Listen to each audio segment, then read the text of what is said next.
Every NFL rivalry explained in 28 minutes. The bloodline, Green Bay Packers versus Chicago Bears. The contrast, the frozen graveyard. Modern football is a billion-dollar ballet of precision and safety protocols. But the rivalry between the Green Bay Packers and the Chicago Bears wasn't born in a boardroom. It was forged in the frozen mud of 1921. This isn't just the NFL's oldest rivalry. It is a century-old blood feud. A true crime investigation written in broken collarbones and shattered teeth. While the rest of the world moved toward the future, these two franchises stayed locked in a primitive struggle for the soul of the Midwest. The evidence, a century of scars. Over 200 games, thousands of bodies left on the turf. The statistics read like a casualty report from a long-forgotten war. In the early days, the helmets were soft leather, and the rules were merely suggestions. The death harvest of the 1920s saw these men treat the gridiron like a literal graveyard. Between 1992 and 2022, the Packers didn't just play the Bears, they executed a 30-year occupation, winning 40 of 58 meetings. The mechanic, the quarterback supremacy. The villain of this story is a concept, quarterback supremacy. For decades, Green Bay weaponized the forward pass like a high-caliber rifle. From the ruthless efficiency of Brett Favre to the psychological warfare of Aaron Rodgers, the Packers turned Soldier Field into their own personal execution chamber. The climax of this arrogance came at the mouth of the tunnel, with Rodgers screaming, "I own you," at a stunned Chicago crowd. It wasn't just trash talk, it was a statement of fact. The climax, the frozen tundra versus the monsters. This is a collision of two distinct philosophies of violence. On one side, the tradition-heavy Packers, a team owned by the people but ruled by icons like Curly Lambeau and Vince Lombardi. On the other, the monsters of the Midway, founded by George Halas, a man who treated football like a street fight and the Packers like a personal insult. Whether it's Brian Urlacher headhunting in the middle of the field or Jordan Love stepping into the shadows of giants in 2025, the stakes are always total surrender. The resolution, the eternal war. The dust never settles in the NFC North. The names change, from Butkus to Mac, from Star to Love, but the hatred is inherited.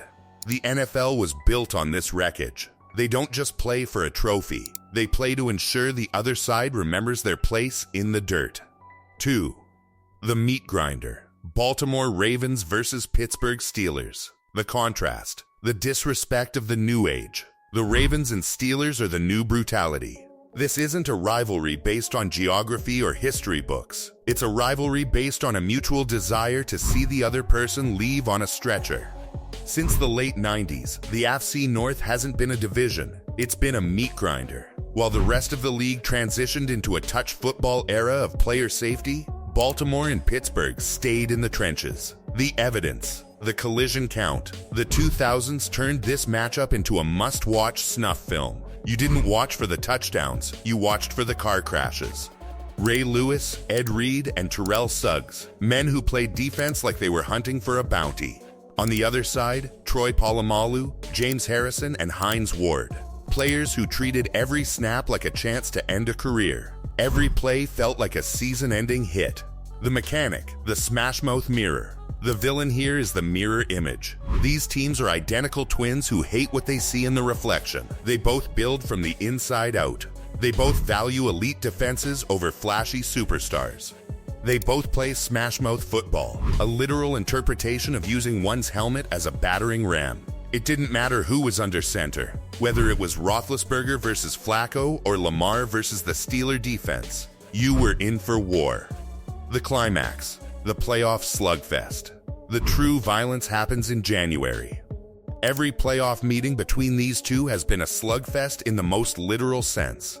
Trash talk that crosses every line of professional conduct. Brawls that spill into the tunnels. There is a mutual respect born from the shared trauma of 60 minutes of organized violence. But that respect is buried under a mountain of genuine, unfiltered loathing. The resolution. The grittiest legacy. The Ravens and Steelers exist to remind the world that football is, at its core, a combat sport. The resolution isn't a victory parade. It's the silence of the locker room after the game, where the only sound is the trainer's tape being ripped off. This is the grittiest, meanest rivalry the NFL has ever produced. A literal graveyard for the weak. 3. The culture war. Dallas Cowboys vs. Philadelphia Eagles. The contrast. Flash versus filth.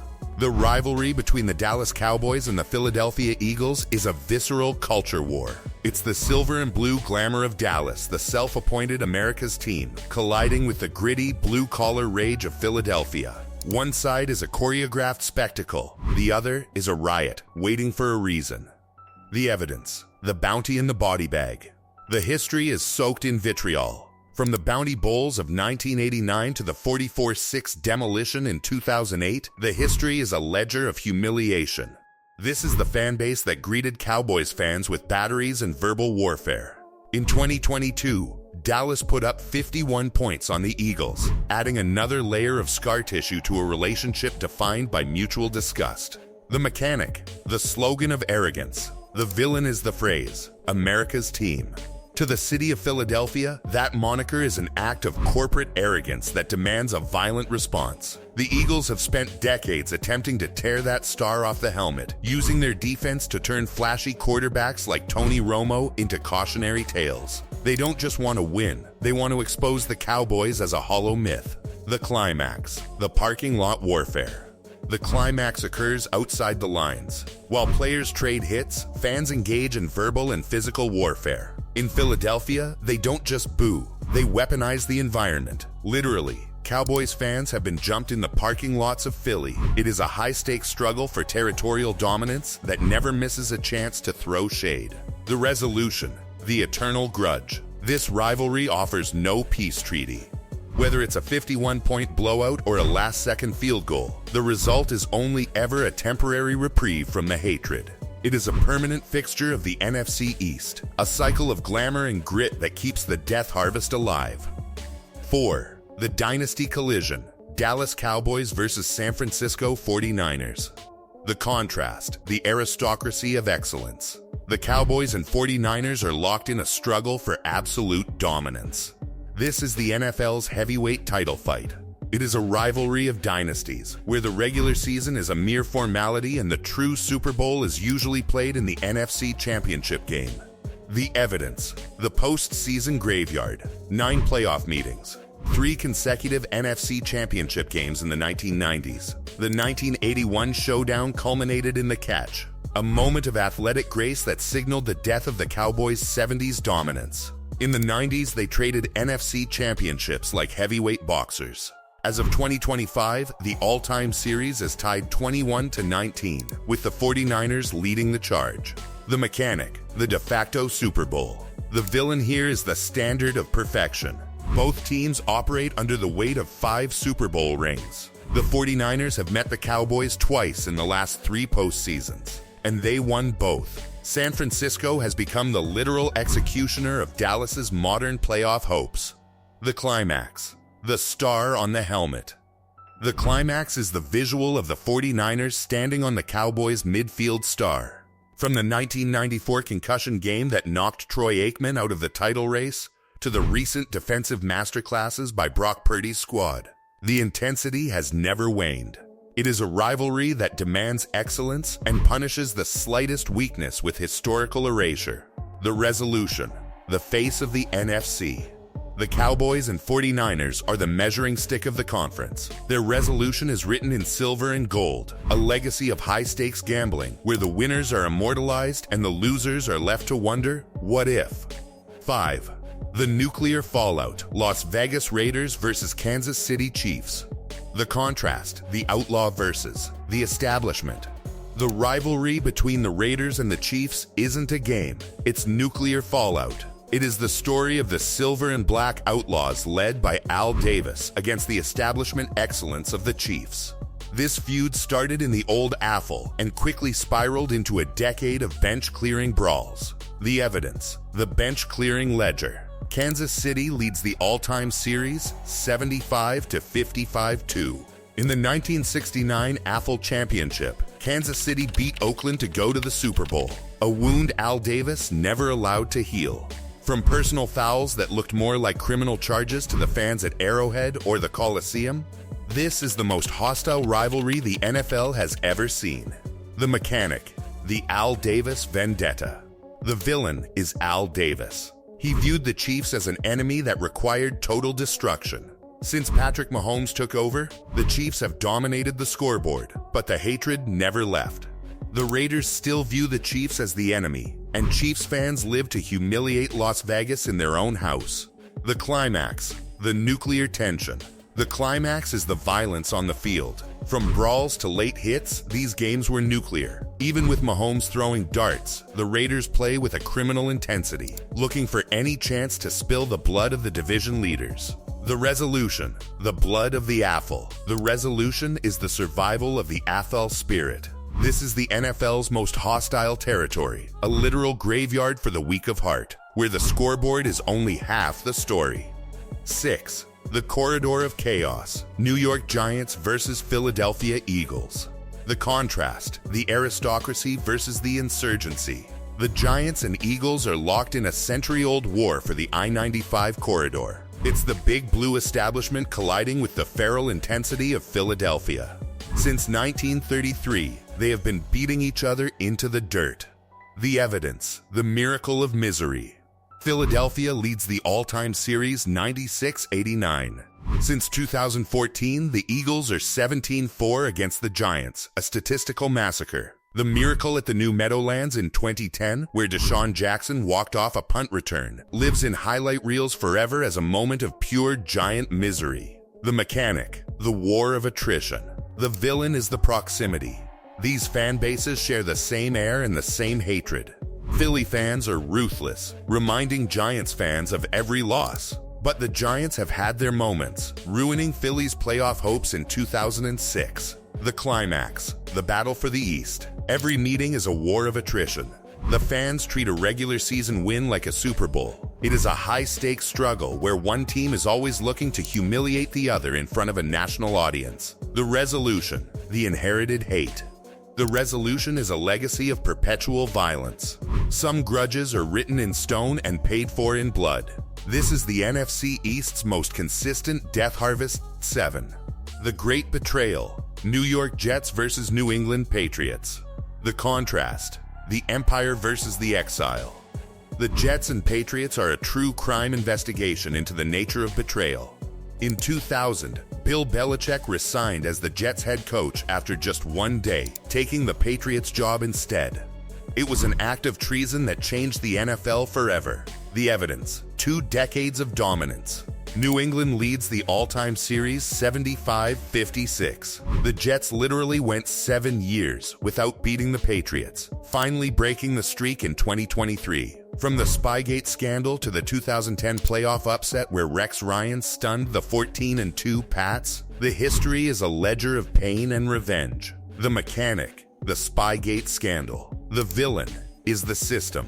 The Patriots were caught videotaping Jets signals, a move that fueled the fire of Jets fans who felt the Empire was cheating their way to glory. The Pats in turn used Tom Brady to systematically dismantle New York's hope for 20 years. The climax, the playoff stunner. The climax was 2010, a rare moment where the Jets fought back and won. But even without Brady, New England still holds the psychological edge. Jets fans haven't forgotten the pain of the butt fumble or the decades of losing. The resolution, the scar tissue. The resolution is the scar tissue. This is a rivalry of deep-seated resentment, a body count of ruined seasons that proves some betrayals are eternal. 8. The Judas Scab, Green Bay Packers versus Minnesota Vikings. The contrast, tradition versus the traitor. The Packers and Vikings rivalry is a battle of borders and Midwest bragging rights. It's the tradition-heavy Packers versus the fiercely loyal, chaotic Vikings. But the core of the hate is the Judas Scab. The evidence, the border war ledger. Packers lead 66-60, but the margin is shrinking. In 2009, Brett Favre, the Packers' literal god, joined the Vikings and torched Green Bay at Lambeau Field. It felt like a betrayal that ripped the heart out of Wisconsin. The mechanic, the stolen icon. The villain is the defector. By embracing Favre, the Vikings committed a psychological shakedown. In 2020, Dalvin Cook ran wild for 4 touchdowns. In 2022, Justin Jefferson humiliated the defense with 184 yards. The Vikings live to prove the Packers are obsolete.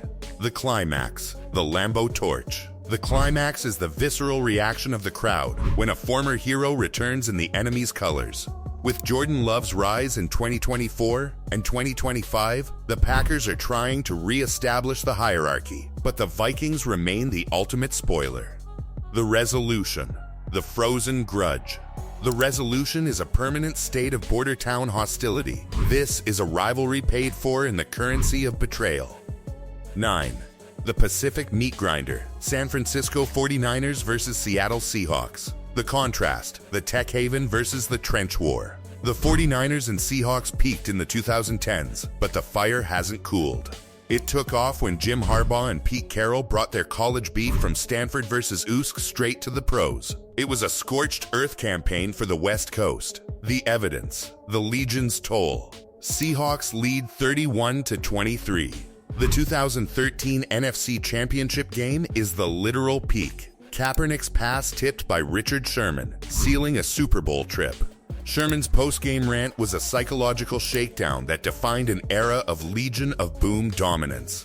The mechanic, the college beef. The villain is the history between the coaches. They brought a collegiate level of petty hatred to the NFL. Recently, the 49ers have taken over, with Brock Purdy and Deebo Samuel lighting up the Seahawks in the 2022 wildcard round. The climax, the NFC West War. The climax is the physical toll. Lynch versus Gore, Wilson versus Kaepernick. These games were about who could survive the most punishment. It was a high-stakes game of last man standing in the Pacific Northwest. The resolution, the changing of the guard. The resolution is the current 49ers resurgence. The Seahawks are fighting to reclaim their territory, ensuring the death harvest of the NFC West continues. 10. The factory violence. Pittsburgh Steelers versus Cleveland Browns. The contrast, the steel curtain versus the mistake by the lake. The AFC's oldest rivalry reads like a police report from a dying steel town. The Steelers and Browns have been at it since 1950. It is factory town violence where the losers don't just lose, they get broken. The evidence, the helmet swing. Pittsburgh leads 82-64. The literal graveyard of 2019 saw Myles Garrett swing a helmet at Mason Rudolph's skull, one of the ugliest moments in NFL history. It sparked suspensions, fines, and full-on chaos. The mechanic, the pile driver. The villain is the lack of restraint. From Turkey Jones's pile driver on Bradshaw to the Garrett incident, the Browns and Steelers play like there are no refs. It is a war of attrition between two cities that live and die by the game. The climax, the Rust Belt Brawl. The climax is the blood spilled on the turf. This isn't just a division game. It's a fight for the identity of the North. The resolution, the burden of history. The resolution is the rust. Even as teams change, the hatred between Pittsburgh and Cleveland remains as jagged as a piece of scrap metal. 11. The petty war. Atlanta Falcons versus New Orleans Saints. The contrast, the Southern hospitality myth. Forget the polite charm of the South. The rivalry between the Falcons and the Saints is a true crime story of petty hatred. This isn't about Super Bowls or national legacies. It's a localized war of obsession. It is a culture war between the flashy, expansion-era Atlanta and the arrogant, jazz-soaked streets of New Orleans. They don't just want to win, they want to humiliate. The evidence, the tie in the dirt. The statistics are a miracle of parity. For decades, the series was deadlocked, and by late 2025, the all-time regular season record sits at an unbelievable 56. This is the evidence of a perfect feud. In 1978, the Falcons used a Big Ben right Hail Mary to steal a playoff berth from the Saints, a psychological shakedown that New Orleans has spent 40 years trying to avenge. Most recently, in November 2025, the Falcons tipped the scales again with a 24-10 win, reminding the Saints that in this rivalry, nobody stays on top for long. The mechanic, the streak breaker. The villain is the joy of the spoiler. In 2012, the Saints handed the 8-0 Falcons their first loss of the season and celebrated like they had won the Super Bowl. This is the mechanic. When one team finds success, the other exists solely to destroy it. Whether it's blocking field goals or trash-talking after a blowout, the focus is always on the petty. Saints fans call Falcons chokers. Falcons fans call the Saints arrogant. It is a literal graveyard of professional respect. The climax, the Dome riot. The climax is every meeting in the Superdome or Mercedes-Benz Stadium. These are high-scoring shootouts where the lead changes hands like a hot coal. The games are weird, emotional, and usually end in heartbreak. The 2025 matchup saw the Falcons' defense stifle Alvin Kamara's attempt at history, proving that even a brutal season for both teams is worth a war if the opponent is in the other locker room. The resolution, the eternal standoff. The resolution is the tie. No matter how many games are played, these two teams always find themselves back at even. It is a death harvest where neither side can gain a permanent advantage. They are two expansion siblings who hate each other's success more than they love their own. This is the NFL's pettiest blood sport, a war with no end in sight. 12. The business shakedown, Washington Commanders versus Dallas Cowboys. The contrast, the anthem versus the star. The rivalry between the Washington Commanders and the Dallas Cowboys wasn't born from a lucky catch or a missed tackle. It was born from a business shakedown. This is a true crime investigation into the very ownership of the teams. Before a single snap was ever played, there was blackmail. While modern rivalries are built on social media spats, this one started with a stolen fight song and a literal corporate hostage situation in a league boardroom in 1960. The evidence, the marching band hostage. The death harvest of the 70s and 80s saw these two combined for 8 Super Bowl appearances. But the real evidence is in the origins. Dallas owner Clint Murchison bought the rights to Washington's fight song Hail to the Redskins and used it as leverage to force George Preston Marshall to allow the Cowboys into the league. The body count of legendary coaches and players, from Joe Gibbs and George Allen to Tom Landry, turned the NFC East into a literal graveyard for the uninspired. By 2025, the Cowboys lead the all-time series 78-48-2, a lopsided occupation of the division's history. The mechanic, the dynasty spoiler. The villain here is the entitlement of the winner. In the 80s, the games were season deciders. In 1983, Washington executed a 31-7 demolition of Dallas in the NFC Championship. A decade later, the Cowboys returned the favor, using a human battering ram offensive line to launch their 90s dynasty at Washington's expense. The mechanic is simple. You cannot reach the summit without stepping over the other's corpse.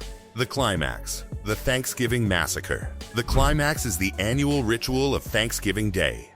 While the rest of the country eats, these two franchises engage in a blood sport for a national audience. Whether it's the Bounty Bowl echoes or the modern-day defensive slugfests, the tension is nuclear. In recent years, even as Washington rebranded, the hatred stayed rooted in that original 1960 betrayal. The resolution, the institutional hate. The resolution is the permanence of the grudge. The names on the jerseys change, and even the name of the franchise has evolved. But the desire to dismantle America's team remains Washington's primary directive. It is a rivalry of high-stakes corporate warfare turned into a physical reality on the turf.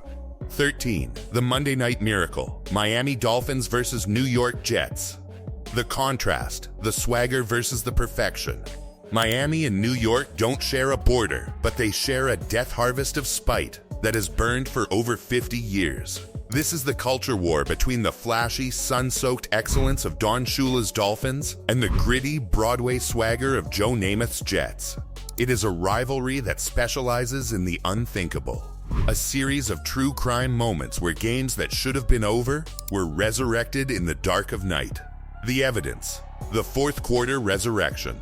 The statistics are a ledger of impossibility. Nothing tops the Monday Night Miracle of 2000.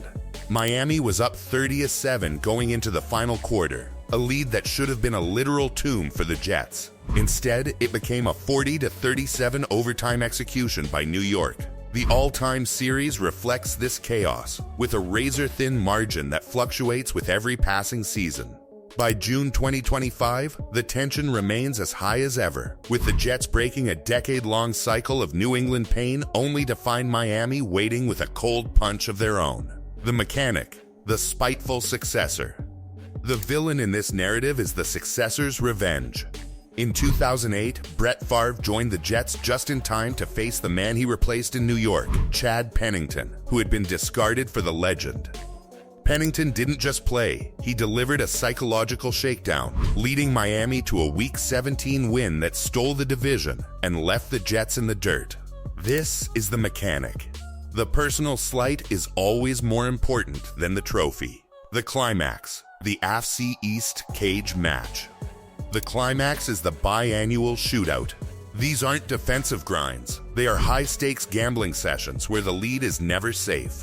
The Jets and Dolphins have spent 50 years trying to prove who truly owns the swagger of the East, leading to games where the trash talk is as violent as the hits. The resolution, the quiet vendetta. The resolution is the realization that this rivalry doesn't need a billion-dollar deal to be relevant. It is a persistent, quiet hatred that explodes twice a year, proving that you don't need to be neighbors to want to see the other side's body count rise. 14. The final stand, Lions, Raiders, and the death of hope. The contrast, the punching bag versus the predator. The Detroit Lions versus the Green Bay Packers is the NFL's longest-running story of the underdog's revenge. For nearly a century, Detroit was the literal graveyard of the NFC North, the punching bag for the Green Bay Golden Children. But the tone has shifted. The death harvest is no longer one-sided. The evidence, the Lambeau exorcism. Detroit once suffered a 24-year losing streak at Lambeau Field, a statistical humiliation that felt like a life sentence. But the body count of the Rodgers era ended in 2022, when the Lions walked into Green Bay and eliminated the Packers from the playoffs in a final week execution. The villain here is the little brother syndrome, a mechanic where decades of pain have been weaponized into a new, dangerous Detroit identity that no longer fears the frozen tundra. The mechanic, the overtime execution. The final piece of the true crime puzzle is the Chargers versus Raiders. It is a rivalry that spans 4 cities and 1,000 brawls. The climax was Week 18 of the 2021 season, a savage finale where the Raiders chose to kick a game-winning field goal to eliminate the Chargers, even though a tie would have sent both to the playoffs. It was a literal form of spite, no mercy, no alliances, just the desire to watch a rival burn. The climax, the changing of the guard. As we look at the NFL in 2025, the old rivalries are being rewritten. The Buffalo Bills have spent 20 years in the shadow of the Patriots' empire, only to emerge as the new executioners, scoring on every single drive in a 2021 playoff massacre that signaled the death of the New England dynasty. The resolution, the blood in the mud. The resolution of the NFL's greatest rivalries is simple. There is no resolution. The body count never stops growing. The death harvest is seasonal. From the flying wedge of 1905 to the high-tech violence of 2025, the game remains a survival story. We don't watch for the points. We watch to see who survives the war.